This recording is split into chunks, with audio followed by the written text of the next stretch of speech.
আসসালামু আলাইকুম। আমি ইরফান। আশা করি সকলেই ভালো আছেন। আজকে আমি ৫টি ভোকাবুলারি নিয়ে আলোচনা করব। সেগুলো হচ্ছে পাঞ্চুয়ালি যথাসময়, লিটারেচার সাহিত্য, নিহিলিজম ধ্বংসবাদ, স্পাই গুপ্তচর, আর আরেকটি মনে পড়তেছে না। সো পাঞ্চুয়ালি অর্থাৎ যথাসময়। আমরা কখন কাকে পাঞ্চুয়ালি বলবো? যখন কেউ নিজ উদ্যোগে যথাসময়ে তার কর্তৃক নিয়োজিত কাজ সম্পন্ন করে, অর্থাৎ করার চেষ্টা করে, তাকেই আমরা বলতে পারি পাঞ্চুয়ালি। যেমন ইরফান যথাসময়ে সে তার HW মেনটেন করে, পূরণ করে, সম্পন্ন করে, তাহলে আমরা বলতে পারি Irfan is a punctually man. আর পাঞ্চুয়ালি ম্যানদের সকলেই ভালোবাসে, কারণ তারা যথাসময়ে তাদের নিজ কাজ সম্পন্ন করে মানুষের ভালোবাসার পাত্রপাত্রী হয়ে ওঠে তারা। এরপরে হচ্ছে লিটারেচার সাহিত্য। যেমন আমরা বাংলা লিটারেচার বাংলা সাহিত্য, ইংলিশ লিটারেচার ইংলিশ সাহিত্য, আরবিক লিটারেচার আরবি সাহিত্য, এরকম অসংখ্য লিটারেচার রয়েছে। এগুলো স্বাভাবিকভাবে ভাষার উপর হয়ে থাকে। যেমন আমরা আমাদের বাংলাদেশে আমরা পড়ে থাকি হচ্ছে বাংলা লিটারেচার, ইংলিশ লিটারেচার। আমরা যদি তাকাই আমরা দেখতে পাবো ঢাকা ইউনিভার্সিটি এরকম স্বনামধন্য ইউনিভার্সিটিগুলোতে এরকম লিটারেচারগুলো রয়েছে। কেউ ইংলিশ লিটারেচার ডিপার্টমেন্টে পড়ে, কেউ বাংলা। তখনই আমরা বলতে পারবো, যেমন ইরফান ইংলিশ ডিপার্টমেন্টে পড়ে, ইংলিশ লিটারেচার নিয়ে, তখনই আমরা বলতে পারবো Irfan is A English literature student. Say English literature নিয়ে পড়াশোনা করছে।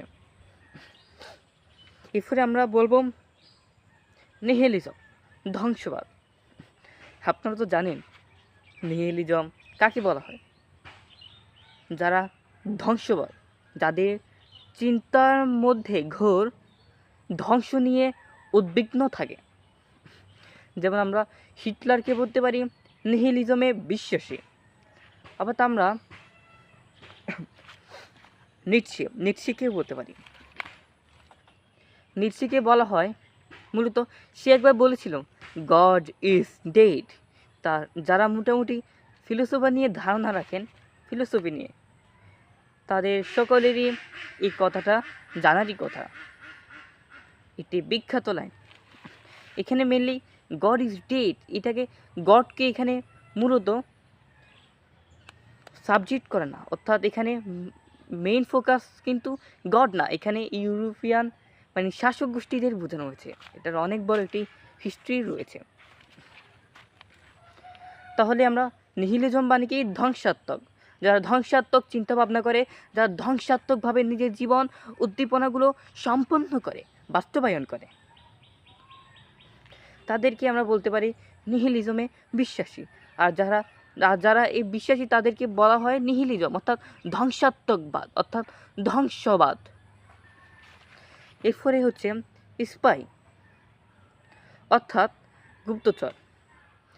আমরা দেখি ভারতীয় গুপ্তচররা বাংলাদেশে ক্রমবর্ধমান গুপ্তচারিতা চালাচ্ছে, আমরা এটা দেখতে পারি। আবার আমরা দেখতে পারি পাকিস্তানের ভিতরেও অসংখ্য ভারতীয় স্পাই রয়েছে। এইরকম যেমন আমরা যদি দেখি নিউক্লিয়ার বোম যখন রাশিয়া বানাচ্ছিল, তখনই কিন্তু যারা বিজ্ঞানী তাদের ভিতরে কিন্তু স্পাই রয়েছিল, আমেরিকান স্পাই। হ্যাঁ, এটাই। স্পাই হচ্ছে গুপ্তচর, যারা বিভিন্ন কাজ সম্পাদন করে থাকে। তারা মূলত তাদেরকে আমরা চোর বলে সম্বোধন করতে পারি, কারণ তারা অন্যান্য দেশের অন্যান্য মানুষের গোপন তথ্য রিপ্রেজেন্ট করে, এই জন্য চুরি করে। এই জন্য আমরা তাদেরকে চোর বলতে পারি। আর যেসব দেশ এই চুরি সম্পাদনা করে, আমরা তাদেরকে সেই দেশগুলোকে আমরা চোরের দেশ বলতে পারি।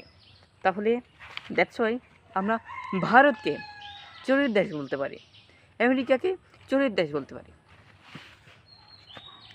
সো আজকের ভিডিওটা এতটুকুই। বাকি ভোকাবুলারিগুলো আমার রাইট নাও মনে পড়ছে না। ইনশাল্লাহ মনে পড়লে অবশ্যই আপলোড দেব। ততক্ষণ পর্যন্ত আপনারা ভালো থাকুন, সুস্থ থাকুন। আল্লাহ হাফিজ। আর যারা চ্যানেলকে সাবস্ক্রাইব করেন নাই, তাদেরকে আমার অনুরোধ, সাবস্ক্রাইব করেন, লাইক করেন, শেয়ার করেন। ধন্যবাদ।